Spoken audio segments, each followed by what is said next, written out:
नमस्कार, मैं विशाल। एक बार फिर से आप सभी का स्वागत है। अब तक आप सुनते आ रहे थे ब्राह्मण भारत छोड़ो, मूल निवासी, आर्यन द्रविड़ियन। तो इस तरह की मानसिकता आई कहां से? इस तरह की मानसिकता आने के पीछे एकमात्र वजह गलत चीजें पढ़ाया जाना और उसको ढोए जाना। डीएनए रिसर्च से यह प्रूव हो चुका है कि आर्यन इसी देश के रहने वाले थे, साउथ एशिया से नहीं आए थे। वहां आर्यन नामक कोई प्रजाति पाई ही नहीं जाती थी, लेकिन उसके बाद भी ब्राह्मण भारत छोड़ो, उसके बाद बनिया भारत छोड़ो। देखिए, ये जाति तक सीमित नहीं है। अगर इसको नहीं रोका गया तो ये आपके घर तक भी पहुंचेगा, मेरे घर तक भी पहुंचेगा। क्योंकि असल जो इनका एजेंडा है वो है हिंदू द्रोह। अब इनको ब्राह्मणों से इतनी नफरत क्यों है?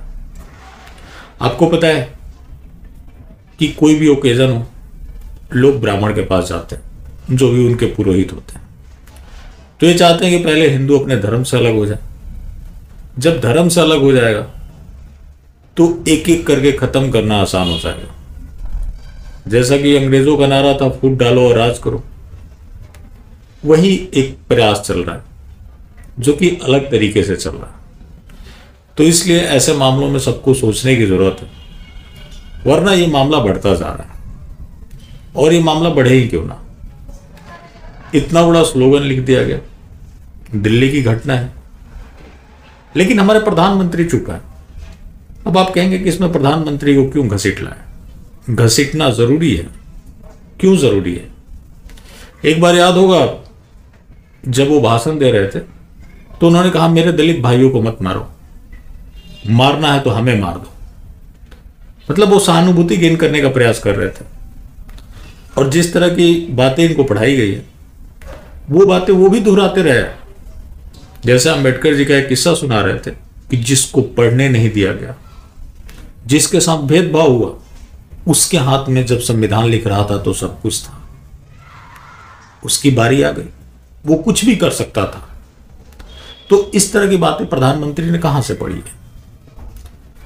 B.R. अंबेडकर जी एक कॉन्वेंट स्कूल में पढ़ते थे। उनके पिताजी अंग्रेजी सेना में अधिकारी थे, तो वो एक संपन्न परिवार से। इसके अलावा वो कन्वेंट स्कूल में पढ़े, तो उनके साथ जाति ईसाइयों ने की होगी, हिंदुओं ने तो की नहीं होगी। लेकिन प्रधानमंत्री इस तरह की बातें बोलते रहे, जय भीम के भी नारे लगाते हैं। अब सवाल ये है कि जब ये ब्राह्मणों की बात है, तो क्या ब्राह्मण हिंदू नहीं है? क्या बनिया हिंदू नहीं है? क्या सब हिंदू हैं? तो इस मुद्दे पर भी उनको बोलना चाहिए, क्योंकि ये विकराल रूप लेता जा रहा है। पूर्व में हमने कई जगह देखे हैं कि ब्राह्मण भारत छोड़ो के प्ले कार्ड लगाए जाते हैं, पोस्टर लहराए जाते हैं। तो इस चीज को यहीं रोकना जरूरी है, वरना एक खतरनाक मानसिकता जन्म ले चुकी है। अगर वो बढ़ती गई तो ये देश के लिए घातक होगा। तो ये प्रधानमंत्री की जिम्मेवारी है कि ऐसे मुद्दों पर बोले, क्योंकि एक कम्युनिटी को सीधा टारगेट किया जा रहा है और उस कम्युनिटी को टारगेट रखने तक का ही मामला नहीं है। ब्राह्मण बनिया धीरे धीरे बढ़ता चला जाएगा। तो इस चीज की जिम्मेवारी जो शासन चला रहा है उसकी है, क्योंकि डेमोक्रेसी में हर व्यक्ति की सुरक्षा की जिम्मेवारी सरकार की होती है। लेकिन यहां सरकार कुछ बोलने के लिए भी तैयार नहीं। इस चीज को लेकर बीजेपी के पूर्व नेता और विधायक टाइगर राजा सिंह की भी प्रतिक्रिया आ गई है। बीजेपी के पूर्व नेता है, आप जानते हैं कि बीजेपी उनको निकाल चुकी है कि जेएनयू में रहने वाले हिंदू विरोधी एजेंटों द्वारा जातीय आधार पर हिंदुओं को तोड़ने की साजिश। ब्राह्मणों और बनियों के खिलाफ इस तरह का नफरत बर्दाश्त नहीं किया जाएगा। पुलिस संज्ञान ले और उनके ऊपर कार्रवाई करे, जो कि टाइगर राजा सिंह ने ट्वीट करते हुए प्रतिक्रिया दी।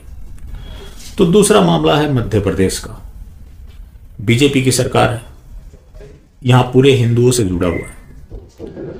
LLM में पढ़ाया जा रहा है कि हिंदू ही आतंकवादी है और सिख प्रतिक्रियावश आतंकवादी बन रहा है। हिंदू सांप्रदायिक है।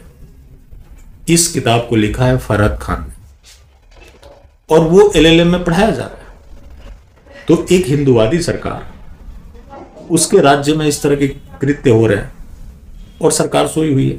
तो ये तो लोगों की भी जिम्मेवारी है कि ये सरकार का ध्यान दिलाए कि आखिर जब आप हिंदुवादी हैं तो इस तरह से हिंदुओं को आतंकवादी क्यों बनाया जा रहा है? कांग्रेस के शासनकाल में एक प्रयास हुआ था जिसको जनता ने नकारा, लेकिन अब तो हिंदुवादी सरकार में ये सब चल रहा है और डॉक्यूमेंटेड रहा है, और एलएलएम के छात्रों को पढ़ाया भी जा रहा है। तो जो छात्र वहां से पढ़कर निकलेंगे उनकी मानसिकता कैसी होगी? और जब ये सरकार हिंदुवादी है तो क्या ये मामला हिंदू द्रोह का नहीं है जो वहां पढ़ाया जा रहा है? तो सरकार को संज्ञान लेना चाहिए। अगर नहीं लेती है तो फिर क्या माना जाए? आपकी जिम्मेवारी है किसी चीज को रोकने की, और आप जानते हुए भी चुप हैं, तो आप समझ सकते हैं कि सरकार की मानसिकता क्या है। चलिए, बाकी जिंदा रहें तो फिर मिलेंगे, और मिलते रहेंगे तो जिंदा रहेंगे। मिलना जुलना जारी रखें, लेकिन हाँ, मास्टर स्ट्रोकवादी बिल्कुल भी ना हो।